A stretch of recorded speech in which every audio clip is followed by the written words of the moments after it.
Hi hello friends. അപ്പോൾ എല്ലാവർക്കും ഒരിക്കൽ കൂടി എൻ്റെ യൂട്യൂബ് ചാനലിലേക്ക് സ്വാഗതം. എൻ്റെ ഈ ചാനൽ നിങ്ങൾക്ക് ഇഷ്ടമായി എന്നെ ഫോളോ ചെയ്യാനും സപ്പോർട്ട് ചെയ്യാനും മറക്കല്ലേ. വീട്ടിൽ നിന്ന് പിണങ്ങിയിറങ്ങി അപ്പുവിനെ മയത്തിൽ കാര്യങ്ങൾ പറഞ്ഞ് മനസ്സിലാക്കി ശിവൻ സൂപ്പർ മാർക്കറ്റിൽ കൊണ്ടു ചെന്നാക്കി തിരിച്ചു വരുമ്പോൾ രാജേശ്വരി വണ്ടി തടഞ്ഞു വെച്ച് അനാവശ്യമായി തട്ടിക്കളയുന്നതാണല്ലോ സാന്ത്വന അവസാനിപ്പിച്ചത്. നിനക്ക് അത്രയ്ക്ക് ചങ്കൂറ്റമുണ്ടെങ്കിൽ എന്നെ തല്ലി എന്ന് രാജേശ്വരി പറഞ്ഞതും കലിപ്പൻ ശിവൻ കലിപ്പോടെ നോക്കി നിൽക്കുന്നു.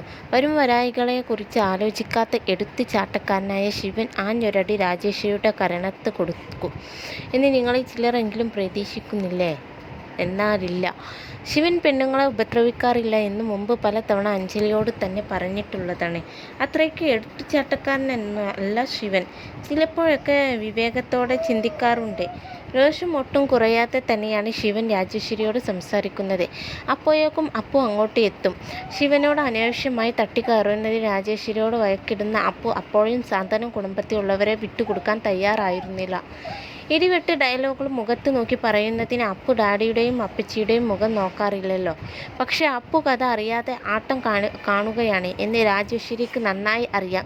ദൈവമായി കണ്ട ചേച്ചി തന്നെ തമ്പിയുടെ പദ്ധതികളെല്ലാം പൊളിക്കുന്ന ലക്ഷണമാണ് ഇന്നത്തെ എപ്പിസോഡിൽ നമുക്ക് കാണാൻ സാധിക്കുന്നത്. തമ്പി അപ്പുവിൻ്റെ പേരിൽ സൂപ്പർ മാർക്കറ്റ് തുടങ്ങിയത് കൃഷ്ണ സ്റ്റോഴ്സ് പൂട്ടിക്കാനാണ് എന്ന ഹരിയും സാന്ത്വനത്തിലുള്ള മറ്റുള്ളവരും എത്ര പറഞ്ഞിട്ടും അപ്പുവിന് വിശ്വാസം ആയിട്ടില്ല. തൻ്റെ പേരിൽ ഒരു സൂപ്പർ മാർക്കറ്റ് വന്നതിൻ്റെ അഹങ്കാരമോ സന്തോഷമോ എല്ലാം കൂടി വന്ന അവസ്ഥയിലായിരുന്നു അപ്പു. എന്നാൽ രാജേശ്വരിയുടെ വായിൽ നിന്ന് തന്നെ അതേക്കുറിച്ച് കേൾക്കുമ്പോൾ തിരിച്ചറിയോ വന്നല്ലേ പറ്റൂ. രാജേശ്വരിയോട് വഴക്കിട്ട് പിടിച്ചു വാങ്ങിയ താക്കോൽ ശിവന് നൽകി. അപ്പു സൂപ്പർ മാർക്കറ്റിൻ്റെ അകത്തേക്ക് കയറിപ്പോയി. രാജേശ്വരി വന്ന് പ്രശ്നമുണ്ടാക്കിയ കാര്യം പറയാനാണെന്ന് തോന്നുന്നു. തമ്പിയെ വിളിക്കുമ്പോഴേക്കും രാജേശ്വരി അങ്ങോട്ട് വന്നു. സാന്ത്വനത്തിലുള്ളവരെ കുറിച്ച് അപ്പു അഭിമാനത്തോടെ സംസാരിച്ചപ്പോഴാണ് എന്നിട്ടാണോടി നിന്റെ ഡാഡിക്കൊപ്പം ചേർന്ന് അവരെ തകർക്കാൻ നീയും ശ്രമിക്കുന്നു എന്ന് രാജേശ്വരി ചോദിക്കുന്നു. ഹരിയുടെ കുഞ്ഞിനെ വയറ്റിലിട്ട് അവൻ്റെ കുടുംബത്തിൽ നിന്ന് കൊണ്ട് അവരെ തന്നെ ദ്രോഹിക്കാൻ ശ്രമിക്കുന്ന നീ ചെയ്യുന്ന അത്രയും ദുഷ്ടതരമൊന്നും ഞാൻ ആ കുടുംബത്തോട് ചെയ്യുന്നില്ല. അത്രയ്ക്ക് അഭിമാനമുണ്ടെങ്കിൽ നിൻ്റെ ഡാഡി നിൻ്റെ പേരിൽ വാങ്ങിയ ഈ പ്രോപ്പർട്ടിയും സ്ഥാപനവും തിരിച്ചെഴുതി കൊടുത്ത് നീ ഇറങ്ങിപ്പോകണം. അങ്ങനെയെങ്കിൽ സാന്ത്വനത്തിലുള്ള എല്ലാവരോടും ഞാൻ മാപ്പ് പറയുമെന്ന് രാജേശ്വരി പറയുന്നു. അപ്പോഴാണ് അപ്പുവിന് ബോധാത്തരം ഉണ്ടാവുന്നത്. മമ്മിയെ വിളിച്ച് സംസാരിക്കുമ്പോൾ അവിടെ നിന്ന് കിട്ടുന്ന പ്രതികരണം അപ്പുവിനെ കൂടുതൽ ചിന്തിപ്പിക്കുന്നത് തന്നെയാണ്. ഡാഡി, ആ സൂപ്പർ മാർക്കറ്റ് തുടങ്ങിയത് നല്ല ഉദ്ദേശത്തോടെയല്ല. എന്നിട്ടും നീ അവിടെ വന്നിരിക്കുന്നത് തെറ്റാണ്. അത് ഹരിക്കും മറ്റുള്ളവർക്കും വിഷമമുണ്ടാക്കും എന്നൊക്കെ മമ്മിയും അപ്പുവിനും പറഞ്ഞു കൊടുത്തു. അപ്പോഴേക്കും കൃഷ്ണ സ്റ്റോഴ്സിൻ്റെ തകർച്ചയിൽ നിന്ന് രക്ഷിക്കുന്നതിന് വേണ്ടി എല്ലാ സാധനങ്ങളും ഡോർ ഡെലിവറി ചെയ്യുന്നതിനെ കുറിച്ച് ഹരിയും ബാലനും ശത്രുവും സംസാരിക്കുന്നതിനിടയിലേക്ക് ശിവൻ വരുന്നു. തൻ്റെ ഐഡിയ അംഗീകരിച്ചു എന്ന സന്തോഷത്തോടെ ശിവനോട് പറയുന്നു. അപ്പു ഏട്ടത്തിയെ കൊണ്ടു ചെന്നാക്കിയ വിശേഷം ബാലേട്ടനും ശത്രുവും നിൽക്കുമ്പോൾ ശിവൻ പറയുന്നുണ്ട്. എങ്കിലും രാജേശ്വരി പ്രശ്നം ഉണ്ടാക്കിയതൊന്നും പറയുന്നില്ല. അത് ഹരിയെ മാറ്റി നിർത്തി പറയുകയാണ് ചെയ്യുന്നത്. അപ്പോഴേക്കും അവിടെ നടക്കാൻ സാധ്യതയുള്ള കാര്യങ്ങളെക്കുറിച്ച് ശിവനും ഹരിയും സംസാരിക്കുന്നുണ്ട്.